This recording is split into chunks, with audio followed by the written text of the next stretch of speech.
하나님, 교회 안 아프게 해주세요. 이렇게 기도했습니다. 아멘.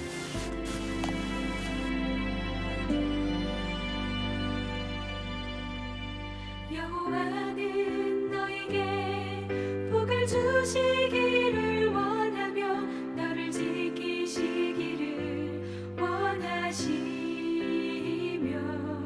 여호와는 그 얼굴을 너를 향하여 드사 은혜와 평강 주시기 원하노라. 여호와는 너에게 복을 주시기를 원하며 너를 지키시기를 원하시며 여호와는 그 얼굴을 너를 향하여 드사 은혜와 평강 주시기 원하노라. 너를 보배롭고 존귀하게 여기시는 하나님이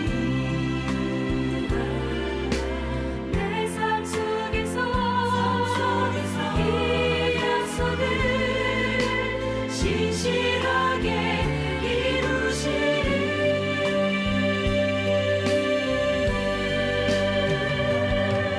나의 기름진 것으로 하늘의 신령한 것으로 너를 복주시고 지키실 하나님이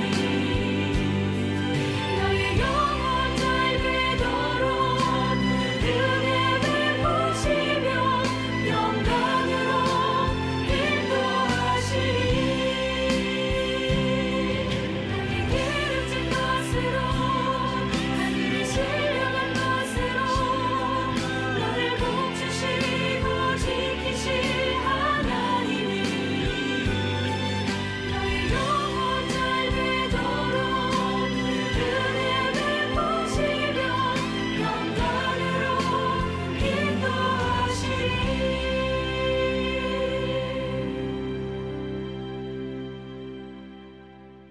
여호와는 너에게 복을 주시기를 원하며 너를 지키시기를 원하시며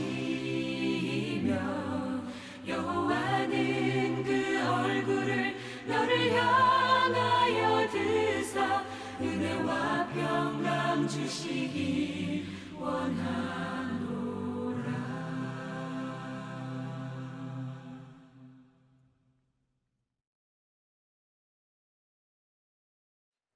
할렐루야. 예수님 닮은 요즘스러운 교회에 오신 여러분들을 주님의 이름으로 환영합니다. 날씨가 많이 추워졌는데요. 그럼에도 불구하고 좀 반가운 소식은 2020년 말에 작년 말 그 몇 주 동안에 1,000명을 웃돌던 그 코로나19 확진자의 수가 올 들어서 2021년 새해 들어서 거의 반 정도의 숫자, 오늘은 한 650여 명 정도의 확진자가 나왔는데 그것도 물론 많지만 그래도 지난 몇 그 주에 비해서 정말 확연히 숫자가 줄었다는 것에 대해서 우리가 감사하지 않을 수가 없는 것 같습니다. 물론 그 사회적 거리두기, 우리가 참 많은 것을 희생하고 또 우리가 많은 것을 감수하면서 유지했던 생활 속 거리두기의 효과가 아니었나 생각해 봅니다. 이렇게 우리가 생활 속 거리두기를 하는 뭐요? 무슨 뭐 잊어버리신 거 있으세요? 휴대폰을 아까 예배 준비하다가 잠깐 잊어버렸어요. 어디 빨리 찾아가서 내려가세요. 여기입니다. 그 밑에 있어요? 팔이 안 되네. 여러분 잠깐만요.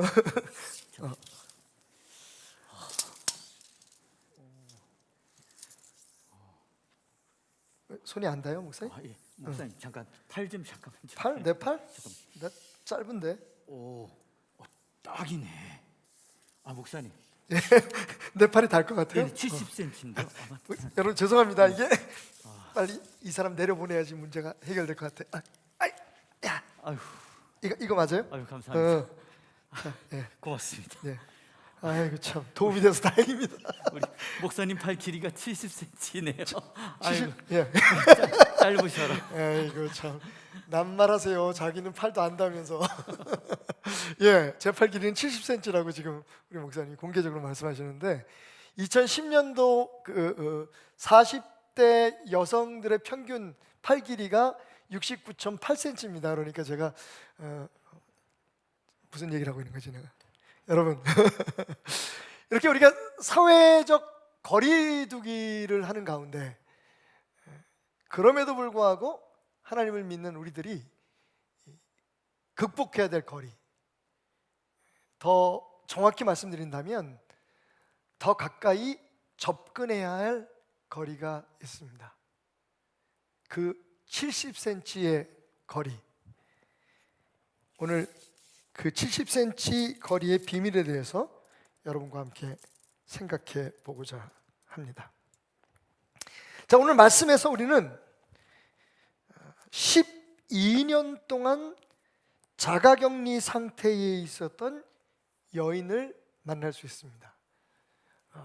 자가격리 장난이 아니더라고요. 예, 얼마 전에 저희 손녀가 다니는 어린이집에 확진자 부모가 하나 나왔어요. 그러니까 부모가 확진이 되면서 그 어린이집에 있는 선생님들을 비롯해서 모든 유아들이 어린이들이 다 검사를 받았죠. 물론 음성이 나왔지만 그래도 안전을 위해서 14일 동안 자가격리를 해야 된다고 하는 그런 통보를 받았습니다. 우리 아이리가 자기는 5살이 됐다고 얘기하는데 사실은 만 4살이죠. 이 4살짜리 아이를 방 한 칸의 공간에다가 격리를 시키고 2주 동안 있는다는 건 정말로 불가능한 일이었습니다. 거기 화장실도 달려 있고 그래서 이제 저희가 방을 좀 옮겼어요. 안방에 우리 나엘이와 라엘이 엄마를 격리시키고 우리는 이제 밖에서 생활하는데 야, 이게 보통 일이 아니더라고요. 다행스럽게 격리 기간이 끝나고 저희가 아이를 위해서 파티를 열어줬습니다. 물론 그동안에 고생한 것에 대해서 우리가 좀 칭찬도 해주고 격려도 해줄 의미도 있었지만 그 어린 나이에 겪어야 될 이런 일들을 통해서 아이가 정말 긍정적인 기억으로 이 사건을 그 마음속에 담고 살았으면 좋겠다, 그런 의미에서였습니다. 14일 격리하는 거 장난이 아닙니다. 근데 오늘 본문 말씀에 나온 이 여인은 무려 12년 동안의 자가격리 상태의 삶을 살아야만 했습니다. 자, 말씀을 볼까요? 42절 하반절입니다. 예수께서 가실 때에 무리가 밀려들더라. 이에 12해를 혈루증으로 앓는 중에 아무에게도 고침을 받지 못했던 여자가 있었다. 12년 동안 혈루증을 앓았습니다. 혈루증은 하혈을 하는 병입니다. 이게 무슨 정해진 시간이나 정해진 기간 동안에 잠시 피를 흘리는 게 아니라 수시로 아무 때나 몸에서 피가 흘러나옵니다. 상상을 해보십시오, 여러분. 얼마나 힘들고 괴롭겠습니까? 지금처럼 무슨 수혈을 받는 것이 그렇게 자연스럽고 쉬운 그런 때도 아니고 계속해서 몸에서는 피가 흘러나오고 이 아이는 하루하루 초췌해 갈 수밖에 없었을 겁니다. 빈혈에 시달렸을 거고요. 여러 가지 신체적인 고통을 피할 수가 없었을 거예요. 불편함은 둘째치고요. 그런데 그거보다 더 심각한 문제가 있었죠. 그게 뭐냐 하면 모세의 율법에 따라서 이 하혈을 하는 여자, 매일 피를 흘려야 되는 이 여인은 부정한 사람 중에 하나로 그렇게 여겨졌습니다. 그러다 보니까 가정생활 불가합니다. 부부생활 안 됩니다. 게다가 사회적으로 격리되고 종교적으로는 완전히 따돌림을 당하는 그런 상태에 빠지게 되었습니다. 말하자면 12년 동안 우리가 요즘 피해야 된다고 하는 산밀, 밀집, 밀접, 밀착, 이 세 가지 전부를 스스로의 의지가 아니라 그 당시의 전통과 율법적인 관행에 따라서 어쩔 수 없이 자가격리 상태로 살아야만 했던 불행한 여인이었습니다. 12년이라는 기간을 말이죠. 그런데 그 기간 동안에 이 여인이 아무것도 안 한 것은 아닙니다. 오늘 누가복음에는 기록되어 있지 않지만 같은 사건을 다루고 있는 마가복음 5장에 보면 이런 말씀이 있어요. 마가복음 5장 26절, 많은 의사에게 많은 괴로움을 받았고 가진 것도 다 허비하였으되 아무 효험이 없었고 도리어 더 중하여졌던 차에 라고 이야기를 하고 있습니다. 여러분 느끼시겠죠? 정말 스스로는 아무것도 할 수 없습니다. 이제는 뭘 할 수 있다고 해도 할 수가 없어요. 왜냐하면 돈도 떨어졌죠. 그리고 몸은 최악의 상태에 빠져 있었기 때문입니다. 주변에는 아무도 없습니다. 정말 말 그대로 절망적인 그런 상황에 빠져 있는 여인이었죠. 어찌 생각해 보면 오늘 우리가 겪고 있는 모든 불편함, 그리고 모든 어려움, 우리가 겪고 있는 모든 고난의 집대성이라고 얘기할 수 있을 것 같습니다. 이 여인이 우리가 지금 상상하고 혹은 우리가 경험하고 있는 모든 것에 가장 극단적인 고통을 받고 있는 여인이었습니다. 무슨 말인가 하면, 만약 이 여인이 그 문제에서 벗어날 수 있는 길을 찾았다면, 그리고 거기에서 회복될 수 있는 그런 놀라운 기적을 경험했다면 우리의 문제는 문제도 아니라는 거죠. 당연히 우리의 문제도 그 여인이 해결한 그 방법으로, 그 은혜로 말미암아 해결받을 수 있다라고 하는 것을 우리는 오늘 성경에서 생각해 볼 수가 있습니다. 자, 그렇다면 이 여인은 어떻게 그 문제를 해결했을까요? 물론 여러분이 알다시피 또 우리가 읽었다시피 이 이야기는 해피엔딩입니다. 결국 이 여인이 혈루증이 나았고요, 12년 동안 의학적인 방법이라든지 여러 가지 방법을 통해서 고치려고 했지만 고칠 수 없었던, 아니 더 심해지기만 했던 그 문제가, 그 질병이 단순간에 단번에 고쳐지는 축복을 얻습니다. 그리고 많은 사람 앞에서 그녀의 믿음이 칭찬을 받는 그런 놀라운 은혜도 경험하게 됩니다. 어떻게요? 자, 이어지는 44절부터 46절까지의 말씀을 주목하십시오. 예수의 뒤로 와서 그의 옷가에 손을 대니 혈루증이 즉시 그쳤더라. 아멘. 순간 예수님께서 깜짝 놀라시는 듯 이렇게 말씀하십니다. 내게 손을 댄 자가 누구냐? 누가 내 몸에 손을 댔어? 여러분, 조금 아까 우리가 읽었던 말씀을 다시 한번 회상해 봅니다.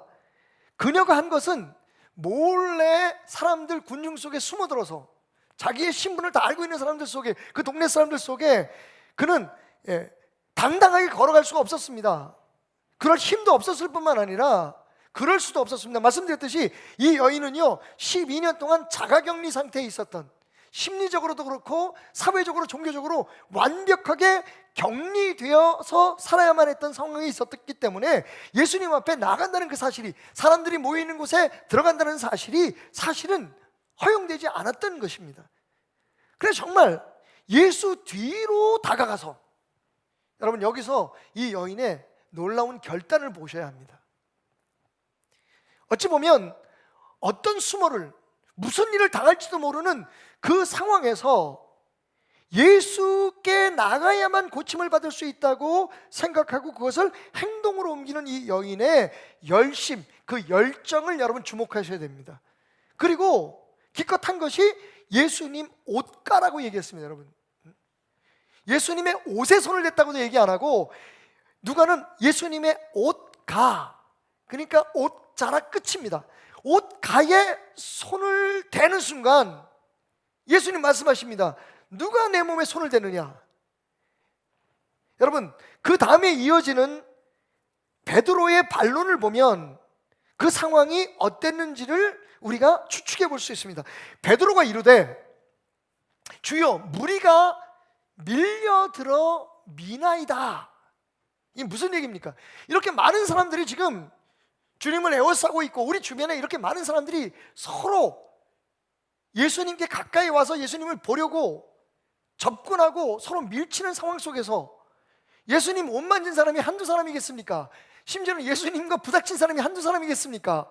예수님을 만져보고 싶어서 만진 사람이 한두 사람이겠습니까? 그런데 그 많은 사람들 가운데 아니 당신의 옷자락을 만진 사람이 있다고 지적하시니 이해가 되지 않습니다 라삐요 라는 많은 뜻이 담겨있는 표현이었습니다.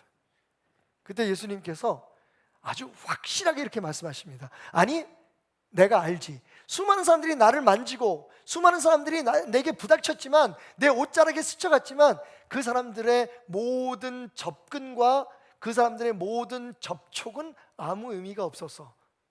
왜냐하면 내 몸에서 능력이 나간 사람이 그 사람뿐이니까. 예수님 말씀입니다.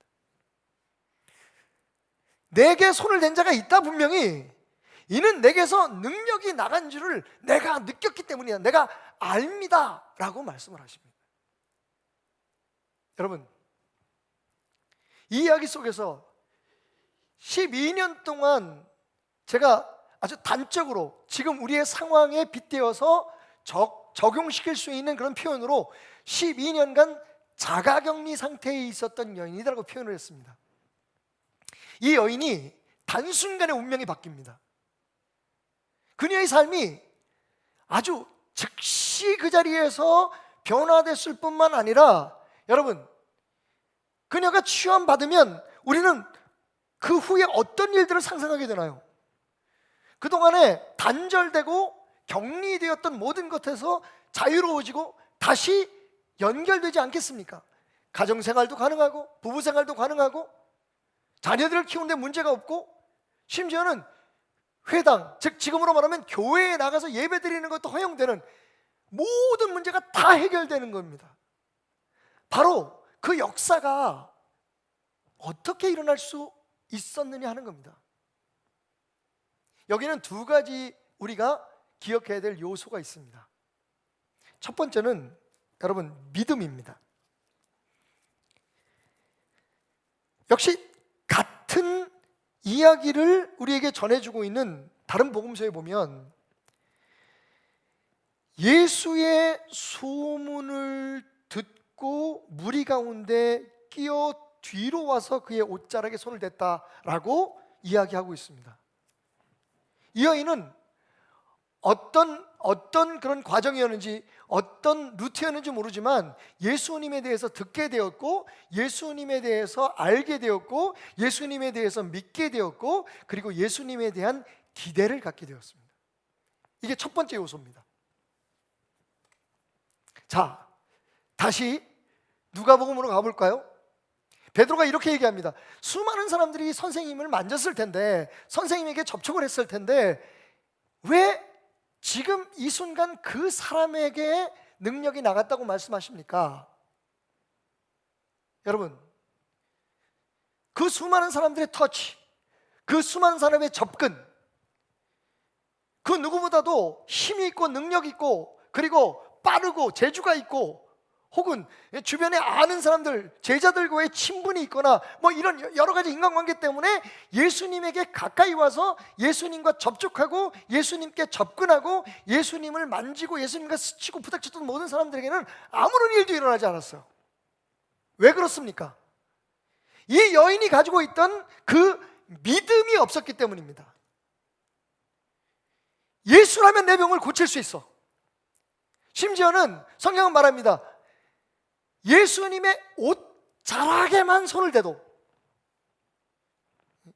예수님에게 부닥치고 예수님과 악수하고 예수님이 안수하고 예수님께 품겨 안기는 그런 일이 아니고 그냥 내가 내 손을 뻗어서 예수님의 옷자락에만 손을 대어도 옷가에만 손을 대도 나는 나을 것이다.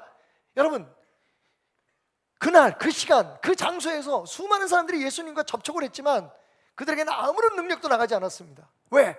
그들 안에는 예수가 누구인지 예수에게 어떤 능력이 있는지 우리가 그 능력에서 무엇을 기대할 수 있는지 그 믿음이 없었기 때문입니다.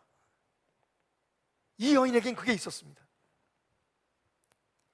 얼마나 간절한 마음에서 나온 믿음이었는지 우리는 생각해 볼 수 있습니다.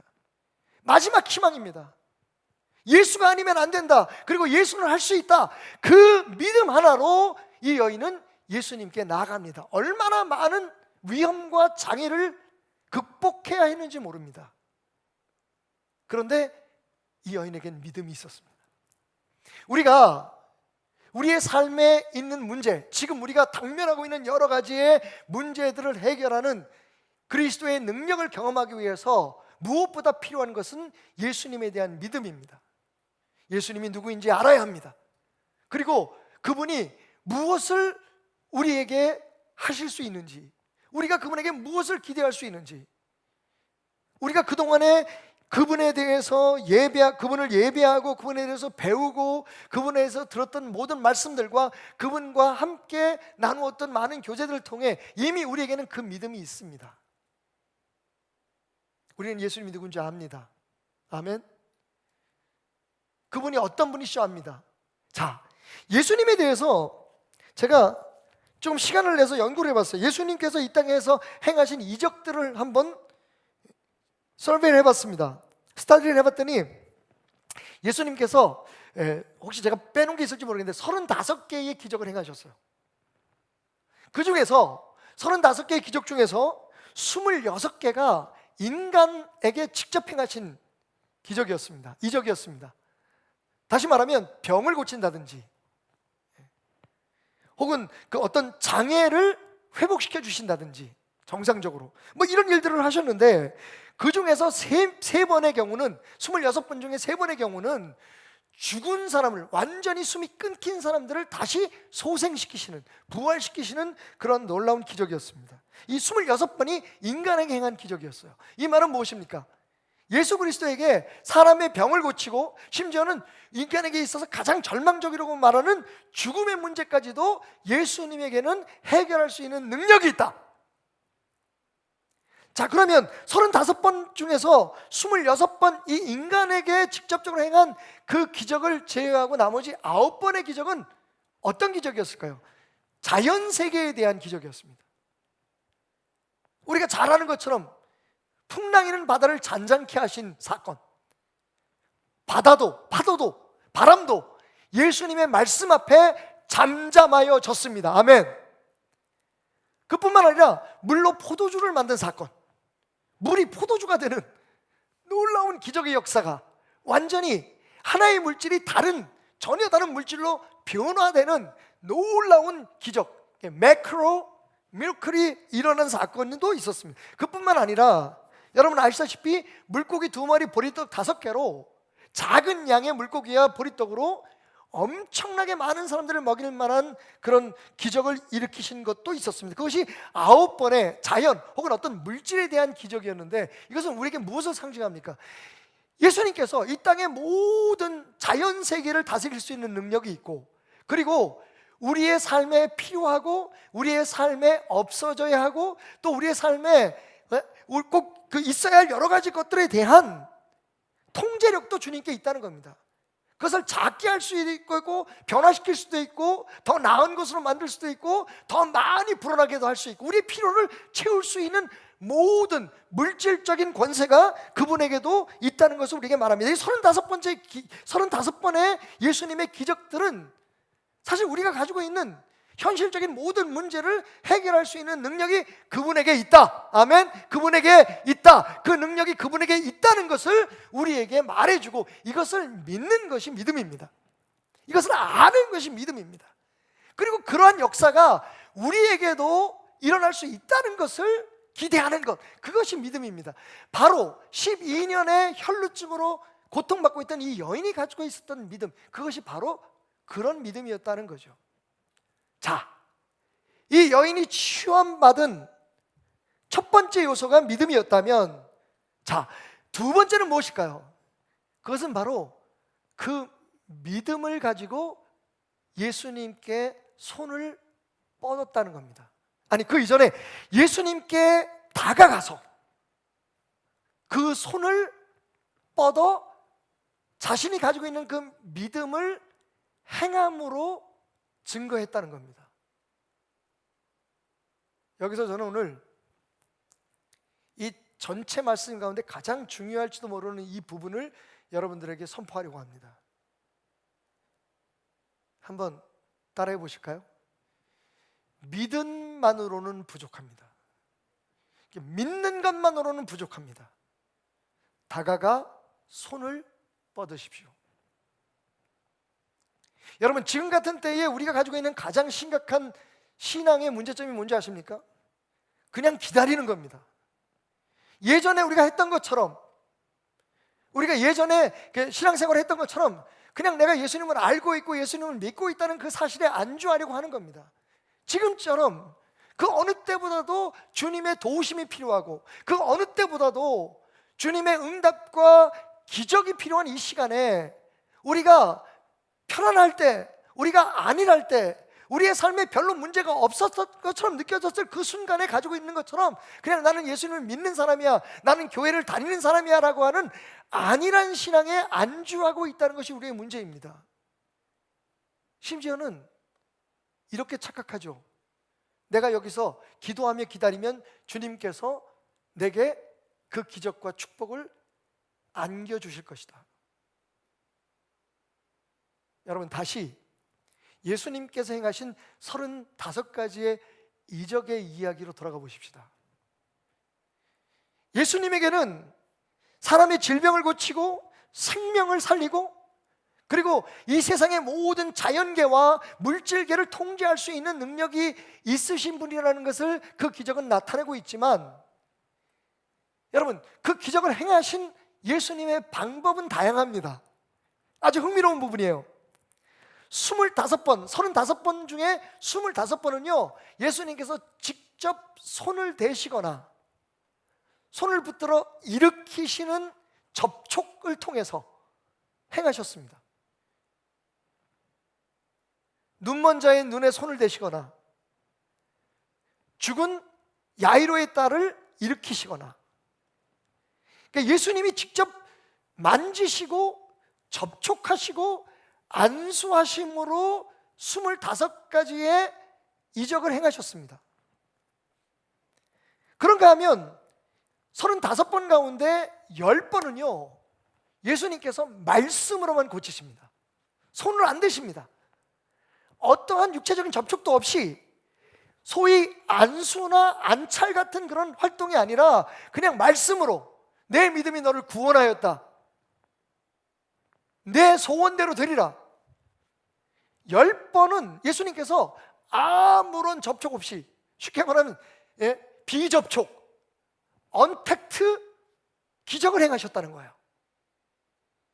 자, 그런데 더 주목해야 될 마지막 3번째 케이스가 있습니다. 그 3번째 케이스는 뭔지 아십니까? 여러분, 예수님이 직접 그 사람을 만나지도 않았고 거기 가지도 않으셨어요. 쉽게 말하면 온라인, 이게 원격 기적을 행하셨다는 겁니다. 자, 그러니까 여러분, 우리가 여기서 무엇을 깨닫습니까? 예수님은 온택트, 다시 말하면 접촉하심으로 병을 고치시기도 하시고, 언택트, 접촉하지 않은 상태에서 말씀으로만 고치기도 하시고, 또 온라인, 원격으로 예수님께서 아주 먼 곳에 있는 사람에게 직접 가지 않으시고 그 현장에 있지 않아도 병을 고치신다는 겁니다. 아멘? 다시 한번 정리합시다. 여러분, 굉장히 중요한 부분입니다. 예수님은 우리의 질병, 우리의 육체, 우리의 정신, 우리의 영혼의 모든 문제를 해결하실 뿐만 아니라 우리의 삶에 가장 필요한 것들, 그리고 우리가 제어할 수 없고 통제할 수 없는 자연 환경까지도 충분히 제어하시고 통제할 수 있는 능력이 있는 분이십니다. 하나님이십니다. 아멘? 그것이 이 35번의 기적에 들어가 있어요. 그런데 그 기적이 일어난 방법, 예수님께서 그 이적을 행하신 방법은 각기 다릅니다. 다시 말하면 어떤 방법으로든지 주님이 원하시는 대로 기적은 일어날 수 있다는 거예요. 어떤 상황이든 일어날 수 있다는 겁니다. 우리가 함께 모여서 예배드리고 기도해야 할 때, 혹은 산에 올라가서 금식할 때, 하나님은요 여러 가지 방법으로, 어떤 방법으로든, 심지어는요 우리가 정말 끽소리 한마디도 내뱉을 수 없을 만큼 위급한 상황에도 주님은요 우리를 언택트로, 온택트로, 그리고 원격으로 도우실 수 있고 도울 수 있는 능력이 있는 분이라는 것을 이 35가지의 기적은 우리에게 보여주고 있습니다. 그런데 이 35가지의 여러 가지 다양한 기적과 그 기적을 읽힌 방법 가운데 우리가 놓치지 말아야 될 한 가지 아주 원리적인 공통 요소가 있어요. 그게 뭔지 아십니까? 이 35개의 기적이 누군가 그 문제를, 아픔을 주님께 가지고 나왔을 때, 주님께 해결하기를 요청했을 때 일어났다는 사실입니다. 물론 몇 개의 케이스를 제외하고, 그런데 그 모든 그 몇 개의 케이스도 마찬가지입니다. 예를 하나 들까요? 요한복음 9장에 보면 길거리에 앉아서 구걸을 하던 한 시각장애인 거린을 보고 제자들이 얘기를 하면 누구의 죄 때문에 저 사람이 저렇게 되느냐. 그때 예수님께서 그 사람을 일방적으로 고치십니다. 무슨 소리? 누구의 죄도 아니다. 하나님의 영광을 지금 나타내기 위하십니다 라고 말하면서 그 사람을 고쳐주십니다. 그런데 여러분, 이게 누구의 요청도 없이 고친 것 같죠?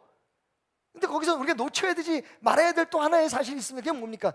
예수님이 정말 일방적으로 그 사람의 요구와 관계없이, 요청이 없이 그 사람을 고쳐준 것 같지만 예수님은 그에게 이걸 요구하십니다. 너 실로암에 가서 네 눈을 씻고 와라. 여러분, 눈치채셨습니까? 제가 지금 무슨 말씀을 드리려고 하는지. 그냥 우리가 예수가 누구인지 알고 예수가 누구인지 배우고 그것을 내가 믿고 있고 내가 알고 있다는 것으로는 기적이 나타나지 않는다는 겁니다. 예수님은 다 아실 수 있습니다. 지금 당신이 가지고 있는 문제의 답은 예수입니다. 예수께 가면, 예수가 원하시면 여러분의 삶의 기적은 이미 일어난 것과 같습니다. 그런데 여러분, 여기 한 가지 조건이 있습니다. 지금처럼 우리가 그냥 앉아있고, 지금처럼 우리가 그냥 기다리고 있고, 지금처럼 그냥 우리가 원하고 바라는 것만으로는 그 기적이 일어나지 않는다는 겁니다. 이 여인처럼 여러분 행동해야 됩니다. 우리의 믿음을 행함으로 옮겨야 됩니다. 실천해야 됩니다. 무엇인가 시도해봐야 됩니다. 지금 우리가 할 수 있는 것이 무엇인지, 이 여인이 할 수 있는 것은 별로 많지 않았습니다. 누가 아는 사람이 있거나 혹은 종교적으로 인정을 받거나 떳떳함이 있거나 어떤 사회적인 공을 세우거나 교회에 큰 기부나 기여를 해서 인정을 받는 사람이라면 예수님을 어떻게든지 만날 수 있는 길을 만들었겠죠. 이 사람을 통해서든지 저 사람을 통해서든지. 이 여인은 그럴 수 있는 능력이 없었습니다. 유일하게 그녀가 할 수 있었던 것은 그가 믿고 그가 기대하는 그 믿음을, 그 모든 장애들을 극복하고 나가서 예수님의 옷자락에 손끝이라도 대보는 것. 적어도 그런데 그녀는 행동을 옮겼다는 겁니다. 자기의 상황을, 자기가 겪고 있는 고난에 대해서 불평하고 원망하고 투정 부리고 그리고 책임을 누구에게 전가하고 그냥 그렇게 앉아있거나 혹은 주변의 많은 어떤 환경들에 대해서 저항하고 자기가 겪고 있는 그 고통에 대해서 분노를 토하는 것으로 그의 기적은 나타나지 않, 그녀의 기적은 이루어지지 않았습니다. 그녀는요, 자기가 예수님에 대한, 여러분 다시 말씀드립니다, 예수님에 대한, 세상에 대한 분석이라든지 상황에 대한 판단이 아니라 나의 문제를 해결해 줄 수 있는 분, 바로 그분, 내 삶의 응답이요 대답인 예수님에 대해 가지고 있는 믿음을 행함으로 옮겼다는 겁니다. 그것이 무엇이 되든지 행함으로 옮겼다는 겁니다. 지금이 바로 그런 때입니다. 적어도 우리는 12년 동안 스스로 격리해서 살아야만 했던 편견과 많은 사람들의 질시의 눈을 피해서 혼자 숨어 살아야 하고 혼자 격리되어 살았던 이 여인보다는 훨씬 더 나은 형편에 있습니다. 지금 우리는 함께 모여서 예배 드릴 수도 없고 같이 만나서 이야기도 할 수도 없고 신방도 갈 수 없고 심지어는 누가 돌아가셔도 주님의 부르심을 받아도 이제는요 병원에 가서 장례식조차 할 수가 없어요.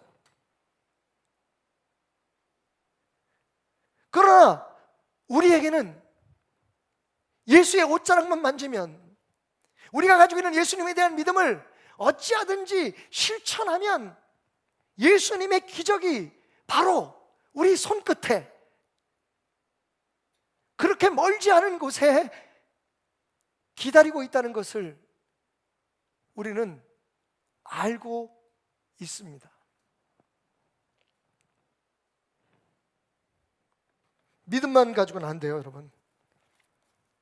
물론 믿음이라는 것을 어떻게 해석하느냐에 따라서 제 얘기는 반론의 여지가 있습니다. 그런데 여러분 다 알고 계실 겁니다. 제가 말하는 믿음은 정말 우리가 생각하는 그 평범한 믿음, 그냥 예수를 알고 예수를 믿고 교회 다니는 것, 그것만으로 안 된다는 겁니다.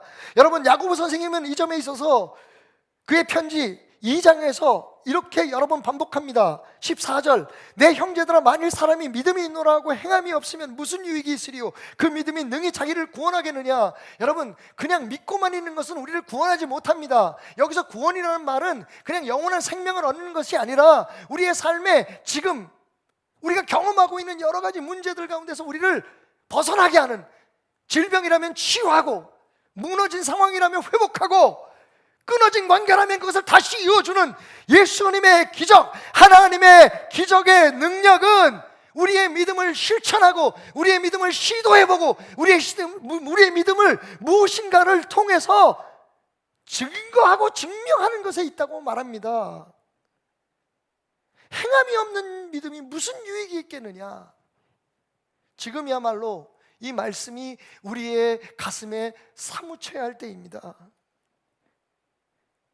그냥 믿고만 있는 그 믿음, 알고만 있는 믿음, 교회만 다니는 그 믿음으로 능히 자기가 구원함을 받겠느냐? 지금 이 어려움 속에서 우리가 구원함을 받을 수 있겠느냐라고 반문합니다. 17절 말씀, 이와 같이 행함이 없는 믿음은 그 자체가 죽은 것이다. 여러분, 어쩌면 우리는 죽은 것 같은 믿음을 가지고 살아왔는지도 모릅니다. 여러분, 무엇인가 하셔야 됩니다. 지금은 우리가 무엇인가를 시도해야 될 때입니다. 그 여인처럼 예수님께 더 가까이 다가가서 우리의 팔을 뻗어 그분의 옷자락이라도 옷가에라도 손을 대면 나을 거라고 하는 믿음을 가지고, 그것이 무엇이든지 우리가 갖고 있던 그 믿음, 우리가 생각했던 그 믿음, 그것을 실천해야 될 때입니다. 계속해서 야고보 선생님은 말합니다. 내가 하나님은 한 분이신 줄을 믿느냐? 잘한도다. 그런데 귀신들도 너희와 같은 믿음을 가지고 있다고 얘기합니다. 귀신들도 믿고 떤다. 여러분, 귀신들은 하나님을 압니다. 우리보다 더 잘 알지도 모릅니다. 그런데 그들은 하나님을 알지만 그것을 자기들의 삶의 구원이나 유익함을 위한 믿음으로 받아들이지 못합니다. 뭐라고 얘기합니까? 그들은 믿는데 떤다고요. 그러면서 우리에게 말하고자 하는 게 뭡니까? 믿음을 행함으로 그것이 우리의 삶에 유익하고 우리의 삶에 기적을 일으키는 능력이 되게 하라고 우리에게 요청하고 있습니다. 자, 마지막 한 절만 더 인용할까요? 야고보 선생님이 말합니다. 24절에서 이로 보건대 사람이 행함으로 의롭다함을 받고 믿음으로만 아니다. 여러분, 믿는 것만으로 안 됩니다. 이제는 행함이 필요할 때입니다. 우리가 한 번도 시도해보지 않았던, 우리가 여러 가지 예측되는 장애와 우리를 방해하는 여러 가지 그런 문제들 때문에 시도하지 않았던 우리의 손을 뻗는 그 행위, 무엇인가를 시도해보는, 내 마음속에 하나님이 주셨던 어떤 감동, 그리고 내가 해야만 하겠다고 생각했던 그 깨달음들을 실제적으로 실천해보는 겁니다. 지금이야말로 예수께 다가가서 우리의 손을 뻗어야 될 시간입니다. 결론적으로 여러분, 당신이 기대하는 기적, 당신이 소망하는 하나님의 은혜, 그리고 응답, 70cm, 겨우 70cm 앞에 있습니다. 이 여인이 뻗은 손, 여러분, 이 손을 뻗는 그 앞에 있다는 겁니다. 바로 여기에, 멀리 있지 않습니다, 여러분. 왜냐하면 이미 능력의 주님께서, 우리의 삶의 모든 문제의 해답이신 주님께서 그 70cm 앞에 바로 우리가 손을 뻗으면 닿는 그곳에 와 계시기 때문입니다. 머뭇거릴 이유가 없습니다. 여러분, 손을 뻗으십시오.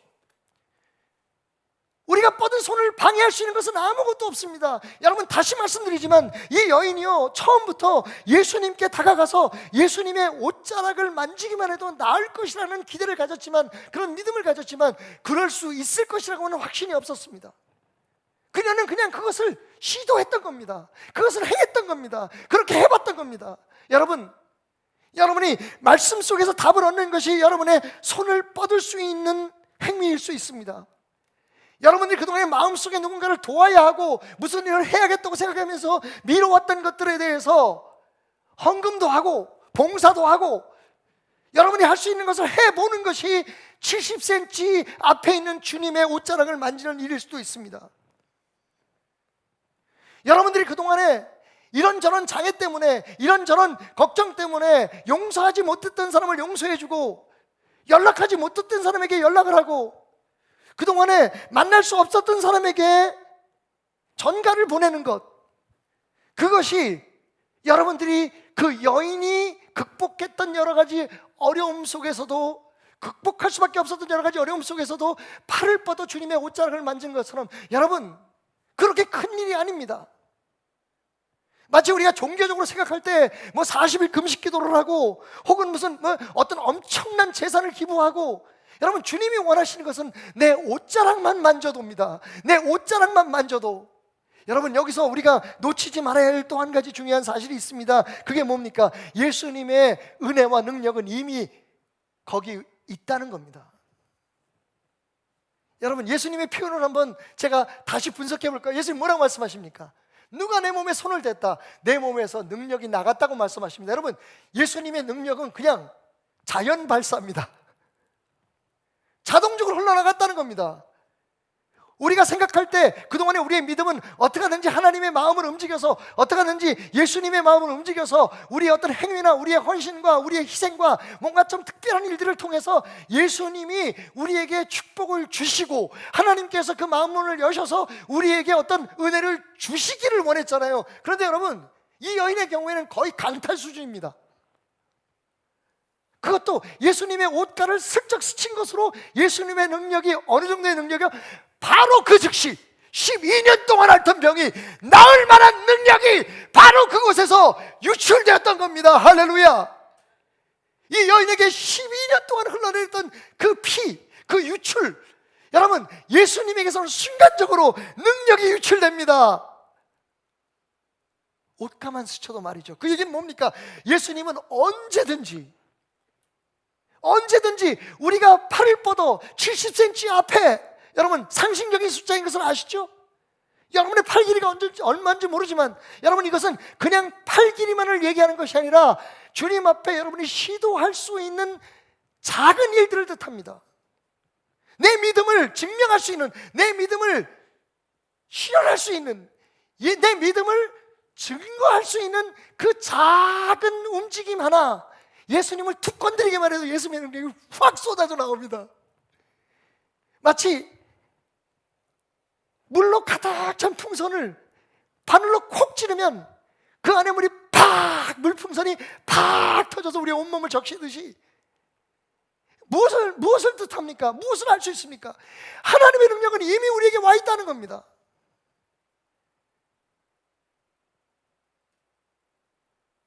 얼마 전 제가 택배 기사로부터 메시지를 받았습니다. 고객님, 우리 택배 서비스를 사용해 주셔서 감사합니다.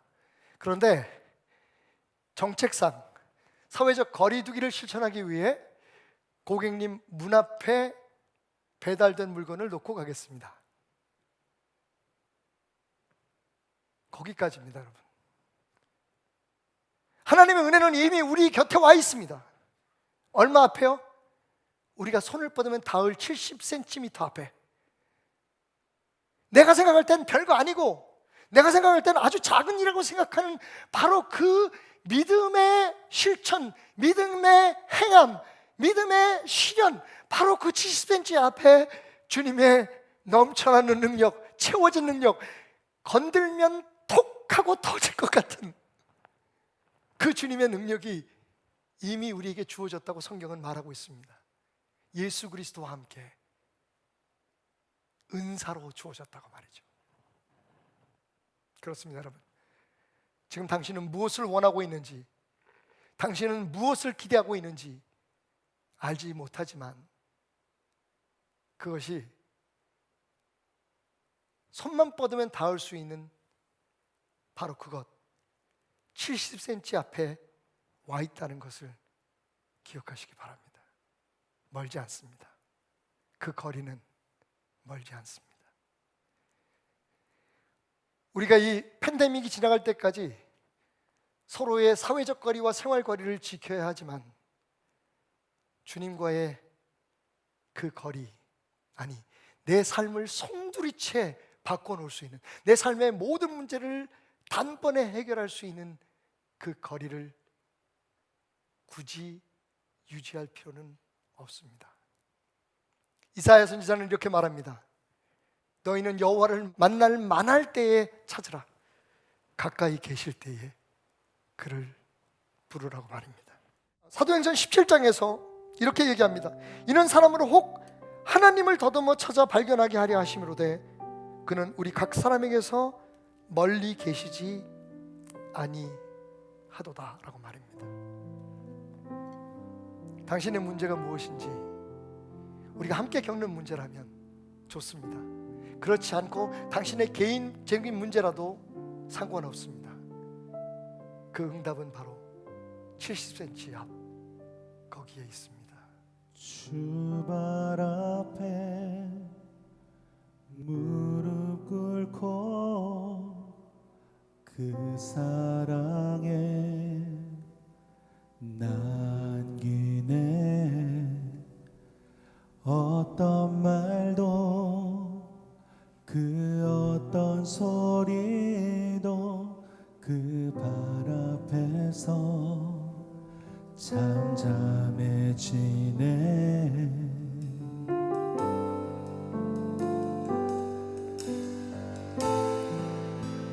주 나의 사랑 그 발 앞에 앉아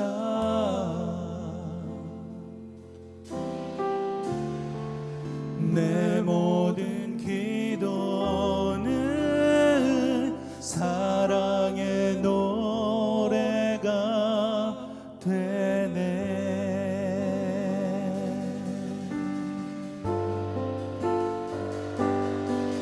주의 옷자락 만지며 주의 두 발을 씻기며 주님 그 발에 입 맞추며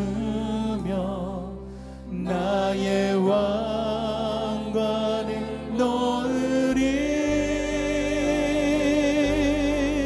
주의 옷자락 만지며 주의 두 발을 씻기며 주님 그 발에 입 맞추며 나의 왕관을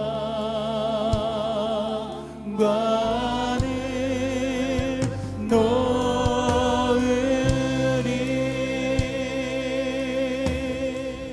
사랑하는 여러분, 오늘 여러분이 안고 있는 문제는 무엇입니까? 여러분들이 여러분의 삶에 부둥켜 안고 몸부림치고 있는 문제는 무엇입니까?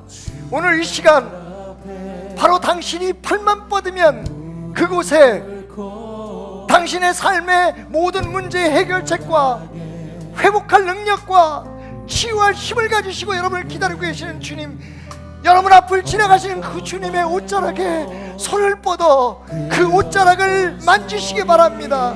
그것이 무엇이든지 그냥 믿고만 앉아있지 말고, 알고 있다고 만족하지 말고, 예수님을 시도하십시오.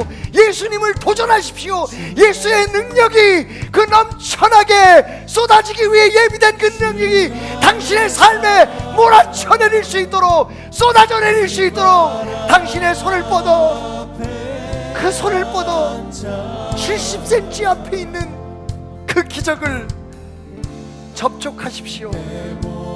주님은 알고 계십니다. 당신이 얼마나 간절한지, 당신이 얼마나 주님을 필요로 하고 있는지.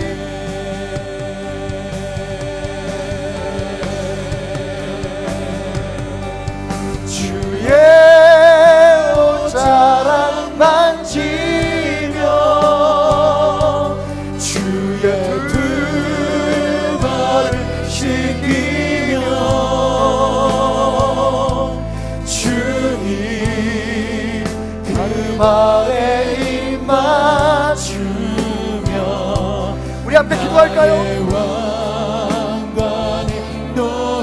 우리 이 시간 우리의 손을 뻗어 주님의 옷자락을 만지듯 기도합시다. 주여,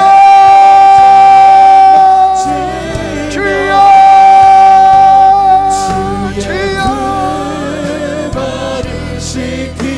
지금 이 시간 주님 우리에게 원하시는 것, 그동안 우리가 할 수 없었다고, 우리가 하지 않겠다고 생각했던 모든 것들을 뛰어넘어 우리의 팔을 뻗어 우리를 기다리시는 주님을, 우리 앞에 계신 주님을 만질 수 있는 그 능력에 접속할 수 있는 시간을 우리에게 주셨음을 잊지 않게 하여 주옵소서. 주여, 우리의 손을 뻗어 주님의 옷자락을 만집니다. 주님의 옷자락을 만집니다. 주님의 옷자락을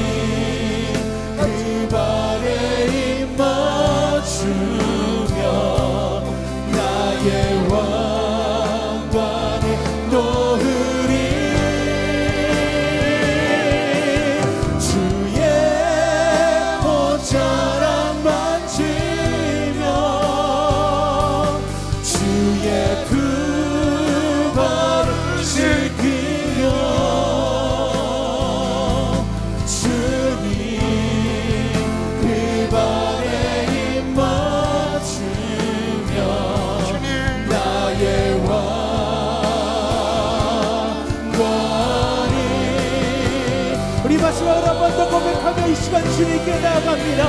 주의 옷자락 만지며 주의 옷자락 만지며 주의 두 발을 씻기며 주님 그 발에 입 맞추며 나의 왕관을 놓으리. 주의 옷자락 만지며 주의 두 발을 씻기며 주님 그 발에 입 맞추며 나의 왕관을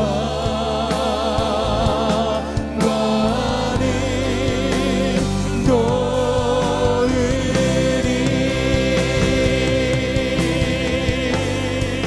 주님은 나의 산성, 주님은 나의 산성,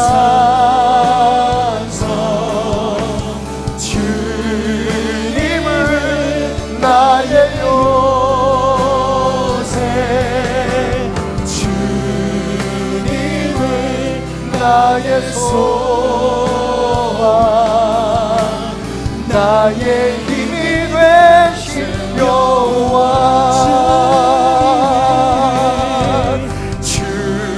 주님은 나의 산성, 주님은 나의 요새. 그 주님이 겨우 70cm 앞에 있습니다. 여러분이 옮기는 발 한 짝, 발자국 하나, 여러분이 뻗은 그 손끝 하나, 바로 거기에 계십니다. 주님을 나의 산소, 주님을 나의 요새, 주님을 나의 소망.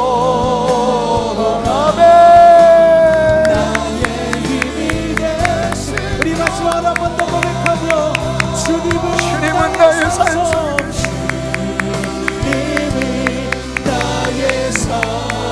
주님은 내가 가지고 있는 모든 삶의 문제와 고난고 피할 나의 요새가 되십니다. 주님은 나의 소망, 주님은 나의 기대입니다. 아멘.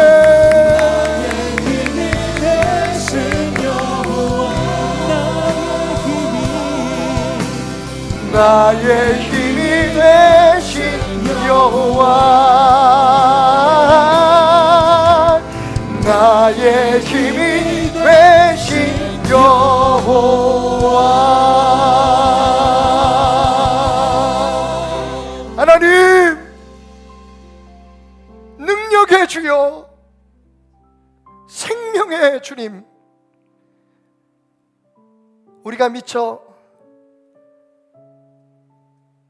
뻗지 못한 그 손끝, 그 앞에 주님이 계신 것을 우리에게 깨닫게 하시는 이 고난 주심을 감사합니다. 이제도 머뭇거리고 주저함이 없게 하여 주옵소서. 우리가 알고 있는 그 주님, 우리가 믿고 있는 그 주님, 우리가 응답받을 수 있는 그 믿음을 이제는 삶으로 옮기고 행함으로 실천하고 우리의 뻗은 손, 우리의 내민 발로 밟고 만지며 서게 하여 주옵소서. 이미 우리에게 모든 축복을 주시기 위하여 준비하고 계신 그 주님께, 그 주님과의 거리를 좁혀 나가는 이 피할 수 없는 거리두기의 상황이 되게 하여 주옵소서. 오늘도 그렇게 주님 앞에 나와 예물 드린 손길 드리십니다. 주님 아시지요?